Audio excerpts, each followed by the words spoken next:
On se dit que l'intelligence artificielle aujourd'hui peut faire beaucoup de choses à la place de l'homme. Donc, c'est la machine qui va faire tout à la place de l'homme.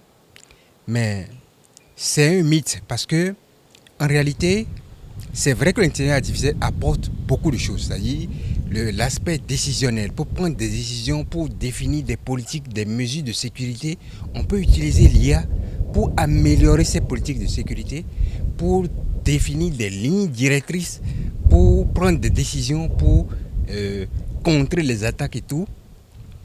Mais c'est un mythe que l'IA fait tout à la place de l'homme. Parce que sans que l'homme puisse apporter son raisonnement, sans que l'homme puisse apporter son côté critique, son côté raisonnement, pour améliorer ces solutions, l'IA ne peut pas tout faire.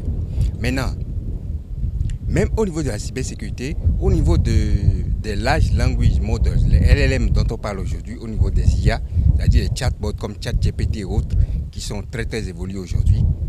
Alors, les cybercriminels peuvent utiliser donc ces chatbots-là et donc halluciner ces systèmes-là, attaquer ces systèmes et influencer les réponses que ces systèmes vont vous apporter lorsque vous allez donner des prompts, donner des questions et donc influencer les réponses et donc vous donner des réponses autres que celles que vous devez avoir.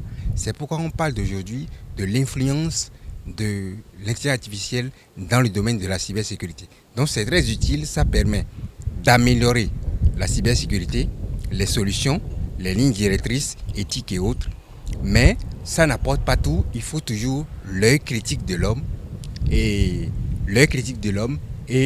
sa touche personnelle pour pouvoir améliorer vraiment les solutions en matière de cybersécurité. L'IA aujourd'hui fait parler, c'est-à-dire on peut prendre votre voix et vous faire parler à partir d'un test avec votre propre voix et on va croire que c'est vous. Alors, comment on peut contrer ces choses-là aujourd'hui? Alors, comment on peut contrer ces choses-là? Est-ce qu'on peut les contrer? On ne peut pas les contrer.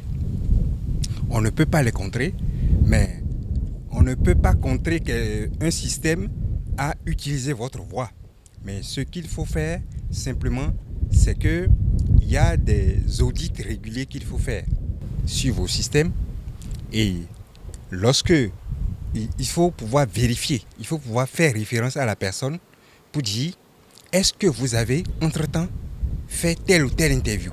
C'est-à-dire quand par exemple vous recevez un appel,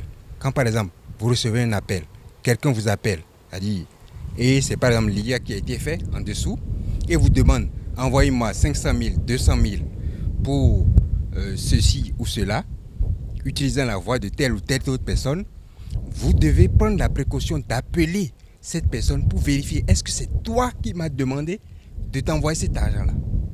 Il faut faire ce contrôle-là. Et si vous faites ce contrôle et la personne vous dit non, vous allez comprendre qu'en fait, c'est un cybercriminel qui est passé par cet outil IA-là pour usurper votre voix. Il faut toujours se faire aider. Aujourd'hui, il y a des experts en cybersécurité qui sont de plus en plus formés de par le monde entier. Il faut se faire aider par ces experts-là. Et il y a la formation, la sensibilisation qui doit se faire également.